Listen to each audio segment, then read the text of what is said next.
Hey, what's up, YouTube? We are back. It is Steph. And it's your boy Jay.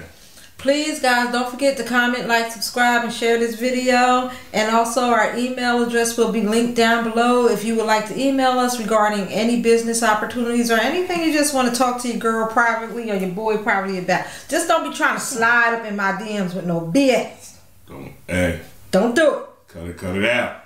Don't do it. Don't do it. Alright? But today we are going to be trying something a little different on our channel. Okay. And I want you to let us know if this is something you would like to see more of. We are going to be reacting to some of the top haunted places in America. You mean like scary? I mean like haunted, like spirits and ghosts, and your ass could be like possessed, that type of shit. That like that. Are you going to be there to hold me? Because I don't like scary stuff. Feels so much better now. the most haunted places in America. Okay. That was very scary right there. But let's get into it. Let's check it out. See what's so scary about these places. The Shanghai tunnels in Portland, Oregon. Portland was one of the most dangerous ports in the United States during the early 19th century and was the epicenter of an illicit maritime practice known as Shanghaiing, which is a form of human trafficking. According to local legend, swindlers preyed upon unsuspecting men in the local saloons, which were often outfitted with trapdoors that allowed for a quick escape into a network of underground tunnels. These men were then supposedly held captive, drugged, and eventually transported to the waterfront, where they were sold to ships as unpaid laborers. Wow. The tunnels are said to be haunted by the angry spirits of the captive men who died in the dark recesses beneath the city.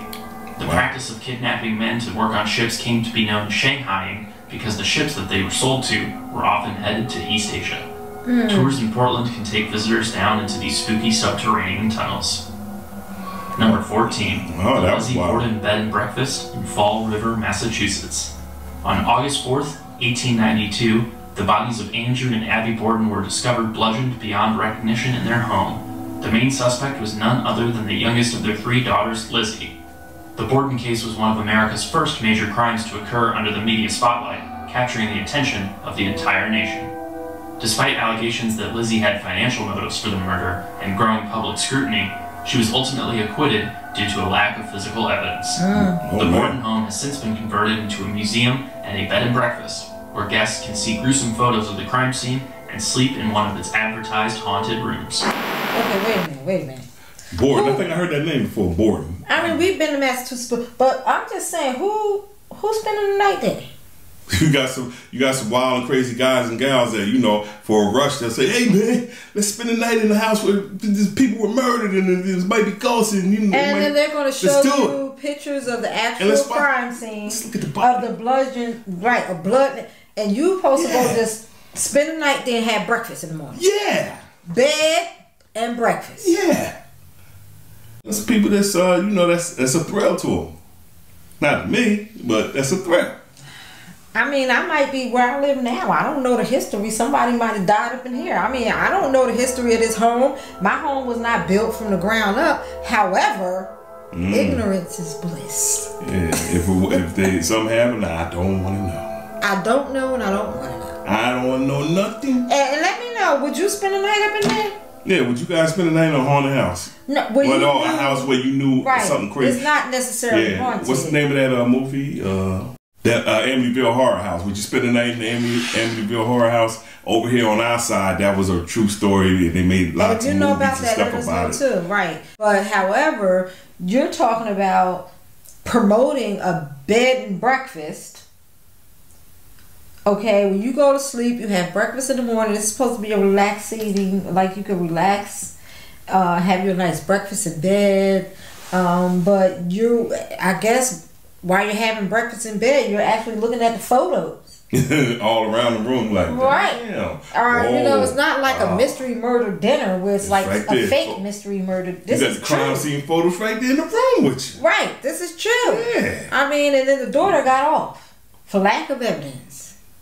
So if you know about this case or you know anything about that, let me know down below. Who was the daughter? I wonder where she at. Is she still living? Yeah, I have so many questions regarding this.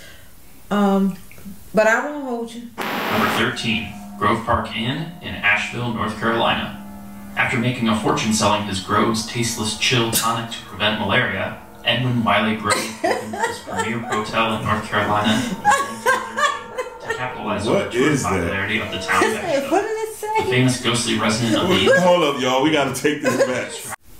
What? Makes children and adults as fat as pigs. Oh.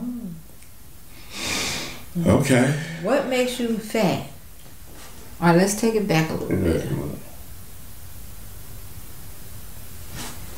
Making a fortune selling his Grove's tasteless chill tonic to prevent malaria, Edwin Wiley Grove opened this premier hotel in North Carolina in 1913 to capitalize on the tourist popularity of the town of Asheville. The famous ghostly resident of the inn is the Pink Lady. She's described as being the kind spirit of a young woman who fell to her death from a fifth-floor balcony in 1920. She will sometimes appear in a pink ball gown, but most often as a pink mist. The Grove Park Inn is still open to this day, accepting reservations year-round. Number 12, the White House in Washington, D.C. What? Obviously, this building is famous for housing the most powerful official in the United States, but the White House also has its share of haunting stories. Many presidents, visiting ambassadors, and former staff have described unexplainable sounds and phenomena. World leaders that got spooked during their tenure included Abraham Lincoln, Harry Truman, and British Prime Minister Winston Churchill. In fact, it was apparently President Lincoln who appeared before Churchill when he was getting out of a hot bath. The British Bulldog reportedly told the apparition, "Good evening, Mr. President. You seem to have me at a disadvantage." Number 11. Proctor's Ledge in Salem, Massachusetts. Wow. Not immediately recognizable except perhaps by name, Proctor's Ledge was confirmed to be the actual site of the executions in the Salem witch trials of the late 17th century. Heard about Over the that. years, many accounts of paranormal activity have been documented near Proctor's Ledge, and in 2017, the site was dedicated as a memorial to the victims on the 325th anniversary of the hangings. Wow. Number 10, the Iroquois Theater in Chicago, Illinois.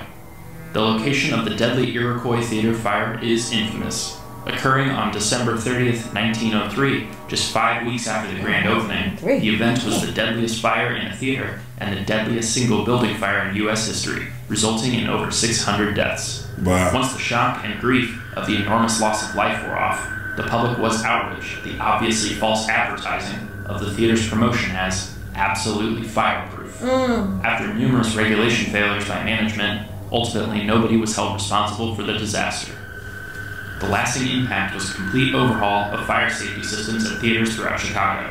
In 1926, the Oriental Theater, which is now the modern-day James M. Nederlander Theater, was built on the ruins of the Iroquois. Wait, that reminds me of the Towering or the Burning Inferno. The Towering Inferno. Yes, it's right. an old movie. Right, that was old. I wonder if that's kind of like loosely based on that a little bit because it like had faulty, like it said that it was up to code. They supposed to have sprinklers and things like that, but they didn't have any of those things, and all those people died because they wanted to build this hotel so fast and it was not built or put up to code. If you remember this movie, let me know. I know I'm taking it way back, but that was my movie. I mean, it wasn't. I remember that. It movie. was sad, but it was a good movie. Yeah. If you remember that, let me know. And where was the Towering Inferno? I know it was in America, in the USA, but what state was that in? I'm not even sure. I'll have to go back, YouTube it, and find out. They'll let us know. They'll let us know. What state was that? And if you remember it, let me know. Just put a thumbs up if you remember, or put hashtag remember. Yeah. I know who you are, and I read these comments. Yes, you do. So please, hashtag remember. Number 9, Waverly Hills Sanatorium in Louisville, Kentucky. Built in 1910 as a hospital to combat tuberculosis, the Waverly Hills Sanatorium in Louisville was the setting for thousands of deaths. Current guesses estimate the total deaths between 8 and 63,000. There wasn't a cure for tuberculosis until streptomycin was invented in 1943, so for 33 years, getting sent to this site was almost certainly a death sentence. They even had a body chute that allowed the staff to dump dead bodies by nearby railroad tracks. Possibly the creepiest events were the 2 suicides that took place at the sanatorium. Taking place less than 4 years apart, 2 nurses both committed suicide in the same room. Nowadays, the Waverly Hills Sanatorium is a popular tourist attraction for those looking for a good scare. Number 8, the Ballista Axe Murder House in Ballista, Iowa. At first glance, this unassuming white house at the end of a quiet street doesn't draw much attention, but the site of the infamous Ballista Axe murders is one of the most gruesome murder scenes to catch the attention of the media. On a warm summer night in 1912, a stranger broke into the house and viciously killed all 6 members of the Moore family and the 2 Stillinger sisters, who had come over for a sleepover with the Moore kids. The mysterious murderer then apparently set up some sort of ritual after his victims were all dead. He covered the Moore parents' heads with sheets and the children's faces with clothing. He then went through each room to cover all of the mirrors and windows with cloths and towels. And at some point, he took a 2-pound piece of uncooked bacon from the fridge and placed it in the living room, along the keychain. The killer also locked the front door with keys he stole from Mr. Moore, whose brother was the first to discover the bloodied scene. The house is now a tourist destination, offering both daylight tours and overnight stays. No, thank you. I'll pass on that. And he probably covered all the mirrors. Maybe he could have stayed and look at himself to see what the hell he did. Yeah, he wanted to be in the dark. Maybe he liked being. I don't think it was had nothing. I don't know. It was some type of ritual, and then 2 pounds of bacon up on the middle of the floor. Like, what does that mean? That's a lot of bacon. That's a lot of bacon. I don't know. I mean, the only reason I could, maybe when he looked in the mirrors, he saw some type of demon, and like he didn't see himself. I don't know. That was crazy. Number 7. The Trans-Allegheny Lunatic Asylum in Weston, West Virginia. This foreboding asylum began construction in 1858 and opened to patients in 1864. The massive, dominating structure was designed by architect Richard Andrews to maximize sunlight and fresh air, because he believed that the building could possibly serve as a healing environment. By the 1950s, the facility, which was designed for 250 people, housed 2,400 patients in horribly crowded conditions. Patients were even physically restrained and often given inhumane treatments, such as electroshock therapy and lobotomies. After more than a century in operation, the facility was forced to close in 1994 due to reforms in national mental health treatment and the deterioration of the building. Hundreds of patients died during the asylum's tenure, who many guests and ghost hunters have claimed to see roaming the halls in a spectral form. The Trans-Allegheny Lunatic Asylum is the largest hand-cut stone masonry building in all of North America and claims to be the 2nd largest in the world after the Kremlin in Moscow. Pretty big, pretty big. Number 6. The Stanley Hotel in Estes Park, Colorado. A single night in this hotel tucked away in Colorado's mountain wilderness inspired Stephen King's best-selling novel-turned-horror film, The Shining. Massachusetts couple F.O. and Flora Stanley opened the isolated resort in 1909 and supposedly never left. According to modern staff, Mr. Stanley occasionally pops up in photographs, and Mrs. Stanley can be heard playing her Steinway piano in the music room at night. There have also been reports of bags being unpacked, lights turning off and on, and the ghost of a little boy on the 2nd floor. Paranormal experts refer to the Stanley Hotel as one of the most active ghost sites in the United States. To add to the ambiance, guest bedrooms have a TV channel that plays Stanley Kubrick's The Shining on a 24-hour loop. Number 5. The RMS Queen Mary in Long Beach, California. This retired ocean liner sailed the Atlantic Ocean from 1936 to 1967. During her first 3 years at sea, the Queen Mary carried Hollywood celebrities like Elizabeth Taylor and Audrey Hepburn, as well as dignitaries such as General Dwight Eisenhower. However, her early days as a cruise vessel were short-lived, and in 1939 she was stripped of her luxury amenities and began her second life as the Grey Ghost, a troopship for the Allied forces throughout the Second World War. Winston Churchill even signed the D-Day Declaration aboard the Queen Mary, and after the war ended in 1945, she was restored to her former glory to cruise the Atlantic for over 2 more decades. On Halloween 1967, the Queen Mary departed on her last cruise, eventually docking in Long Beach, California, her final resting place. The ship is reportedly haunted by the spirits of those who died aboard, such as the young sailor who was crushed to death by a door in the engine room, and a crew member who was murdered in cabin B340. Although the Queen Mary sails no more, scare fiends can still get a look at this haunted ship, as she serves as both a floating hotel and restaurant on the Pacific coast. Wow. Number 4. The LaLaurie Mansion in New Orleans, Louisiana. Madame Delphine LaLaurie was an early 19th century Louisiana socialite known for hosting fancy soirees in her ostentatious Creole mansion in the French Quarter. Her guests would delight in the fine food and champagne, especially if they were unaware of what was taking place just 2 floors above. When local police responded to a kitchen fire in 1834, they discovered the bodies of several horribly mutilated slaves in the attic. After the public learned of LaLaurie's grotesque secret, a mob stormed the house, causing her to flee to France. Soon after LaLaurie left New Orleans, people claimed to hear the phantom screams of her victims coming from the house late at night. Although the LaLaurie residence is now privately owned and not offering tours, several French Quarter tours will take visitors past this haunted mansion. Yeah, we went past that. Yeah. Number 3, the Eastern State Penitentiary in Philadelphia, We drive past this all the time. This menacing Gothic-style prison opened in 1829 and became the first in the U.S. to implement solitary confinement. Prisoners languished in the penitentiary's stone cells with nearly zero human contact, and they had hoods placed over their heads anytime they were moved. The so-called Pennsylvania system was replicated in several other states and in Europe. Al Capone was probably the most famous inmate at Eastern State Penitentiary, having served time in the institution from August 1929 to March 1930, but he had a much cushier arrangement than his fellow prisoners. When the facility closed in 1971, it was believed that the ghosts of the inmates took back the prison.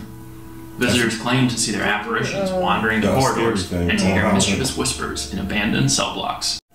That Eastern State Penitentiary is one that we always see every Halloween that they give tours on. We keep saying we're going to do it, but we never did it in Philadelphia. Yeah, well, we drive past that all the time. Yeah, so we we've just seen never that one. went And the New Orleans. And the one in New Orleans. Those are the two ones that we've personally seen ourselves.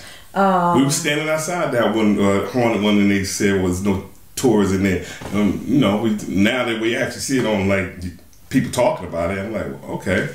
Right. So those are the two that we've actually seen in person, and they, like he said, they do a haunted tour every year, except for I think the last 2 years because of COVID, like there wasn't any touring in there. We always say that we're gonna go, but your girl don't do too well because. Yeah, I just went to confined spaces, people jumping out, touching me, and I'm not supposed to touch you back. No, you touch me, you're gonna catch a bad one. Yeah. You're gonna catch a bad one. And then I'm gonna be locked up. He gonna have to come up with bail money. You guys are gonna have to start a donation channel, GoFundMe for your girl. Like it's just gonna go on and on. Please help me get my wife back. So we're just not gonna go there. If you could donate down, help me get my wife back, please. Let's get back into Winchester Repeating Arms Company, after her husband William passed away in 1881, Sarah Winchester inherited roughly $20 million and asked for the advice of a medium on how to spend it in her grief. Legend says that her husband's spirit was conjured by the medium, and that he told her to move from Connecticut to California to build a massive home for the spirits of those who had died to Winchester rifles, or else they would haunt her for the rest of her days. Bought in 1884 as a small, unfinished farmhouse, the house was quickly changed with constant expansions, eventually turning the home into a 7-story monstrosity. Many of the alterations proved pointless, with hallways or staircases leading to absolutely nothing. The final product of the home had over 160 rooms and 10,000 panes of glass, and has gone down in history as one of the most famous haunted houses in the entire world. Number 1, the Amityville House in Amityville, New York. Quite possibly the most famous haunted house in the world, the site of the Amityville horror murders in November 1974 captured international attention. The eldest child of the DeFeo family, 23-year-old Ronald Butch DeFeo Jr., murdered his entire family in cold blood with a .35 caliber rifle. His 2 parents and 4 younger siblings all fell victim to his violence, but the rumors surrounding the events attempt to add a more supernatural context. Not only are the spirits of the slain DeFeo family said to still occupy the house, but many people speculate that the house was already haunted and that it corrupted Butch into killing his loved ones. The successor residents to the DeFeo family, the Lutzes, lasted in the house for a mere 28 days, but apparently they approached DeFeo's defense attorney William Weber with the proposition of selling a ghost story that was really a hoax. But the 2 sons of George and Kathy Lutz have claimed to have run-ins with the paranormal in their short stay in the house.